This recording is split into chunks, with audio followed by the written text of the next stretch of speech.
HardingJones when George Romero sadly passed away in July of this year. It is fair to say it left film fans in mourning, and specifically horror fiends.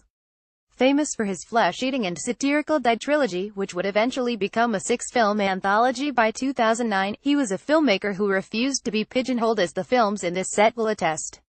Before Dawn of the Dead 1978 and Martin 1978, he completed 3 other features.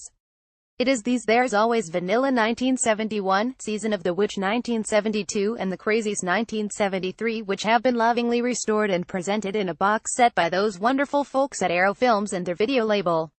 There's Always Vanilla, aka The Affair, was the first film made by the production team behind Night of the Living Dead 1968 and was fraught with problems from the start of its troubled production.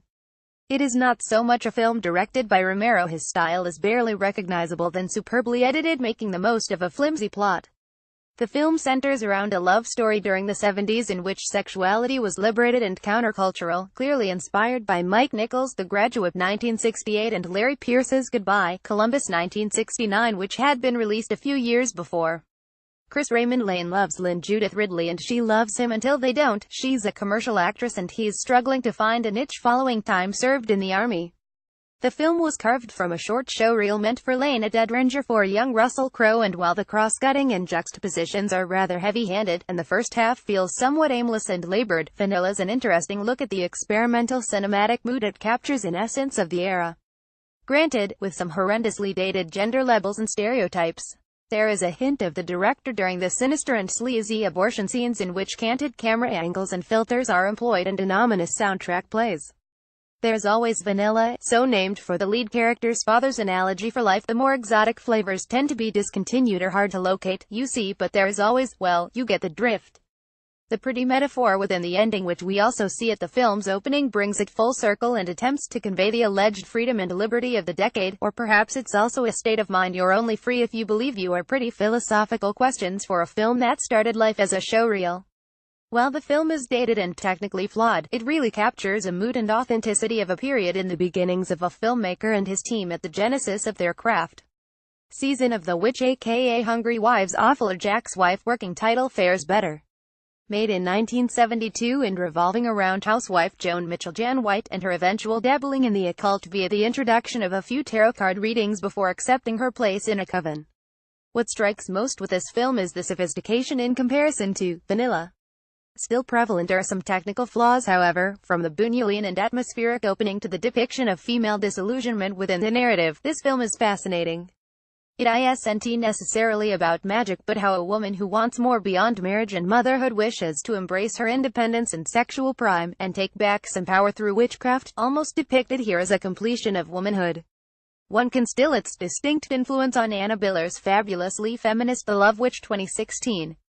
Using themes of oppression and transgression, it is no accident that this film's existence stems from the period of women's lib patriarchy manifested as a demon-masked man on the prowl, personifying Joan's fears, albeit within a recurring dream sequence, while fragile and toxic masculinity can be read through the characters of Jack Mitchell, Bill Thunhurst, and Greg Raymond Lane. Season of the Witch is a gem of a film, from its avant-garde opening to the interesting depiction of gender roles coupled with the enigmatic and nuanced performance of Jan White. It feels like a primer for Martin, with its political progression, religious motifs, and the use of the color red, although to differing effects. This use of chromatic is also prominently used in The Crazies, a science fiction horror thriller in which a small American town is quarantined following the accidental release of a biological weapon. The Army have everything under control, at least they certainly want everyone to believe they do, reinforced by a non-diegetic military drumroll punctuated sporadically throughout. We, along with the townspeople, are on a need-to-know basis as all hell breaks loose and national security becomes a real concern. We're subjected to horrifying images as people are dragged from their sanctuary of church, or a small group of individuals are backed into a standoff, threatened by gunfire.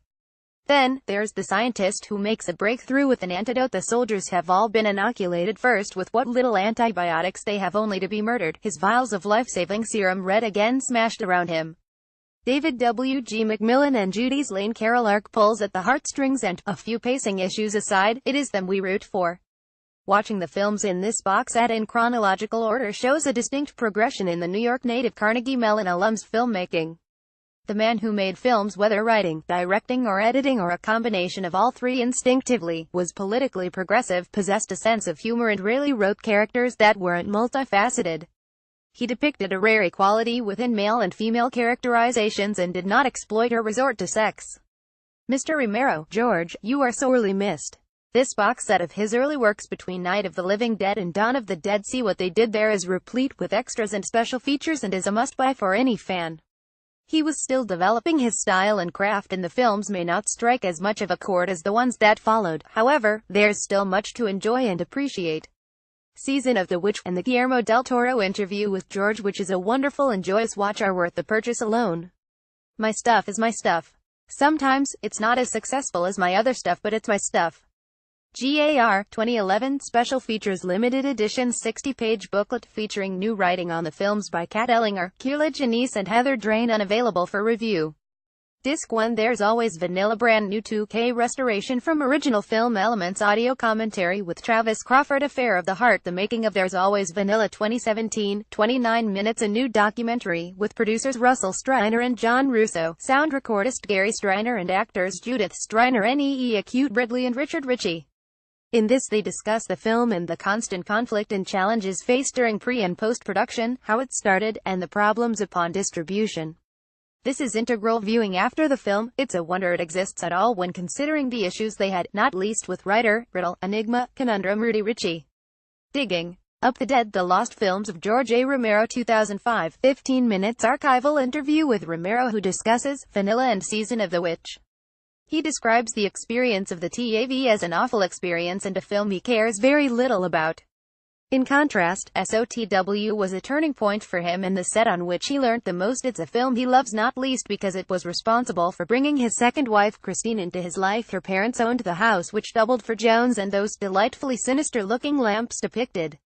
Image galleries, a photo tour of the filming locations used in the film with audio commentary from Romero historian Lawrence DeVincenzo. Collectible scans, film stills, posters, publicity photos and candid images.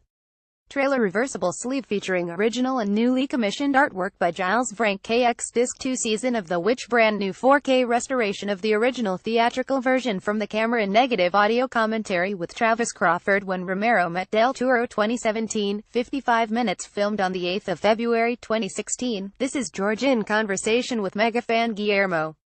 They discuss George's film career and touch upon NOTLD, There's Always Vanilla, Martin, Night Riders, and Dawn of the Dead.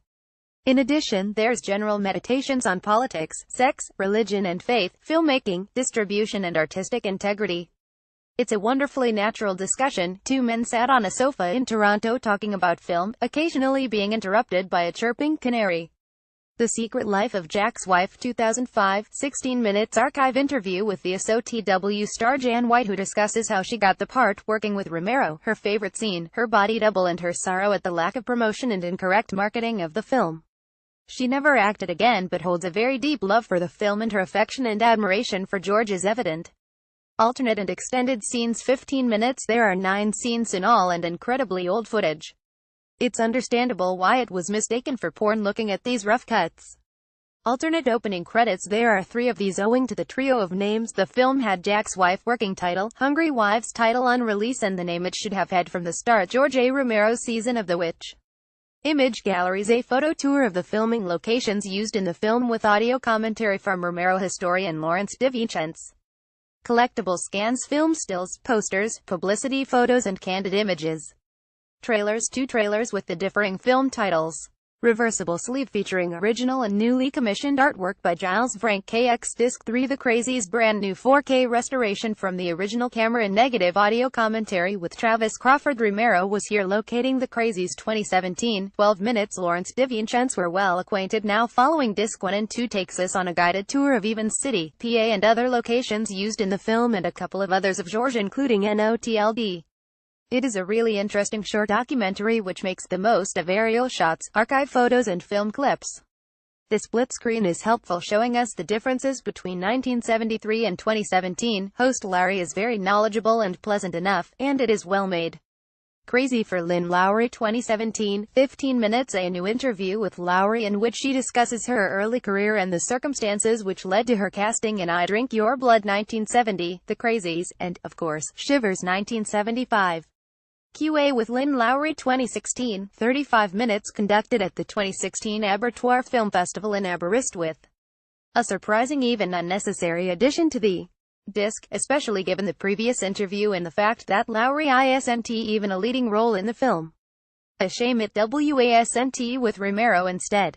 Audio interview 2014, 4 minutes. An audio recording of The Crazies' late producer Lee Hessel conducted by his son Brandon, and played over images of the film.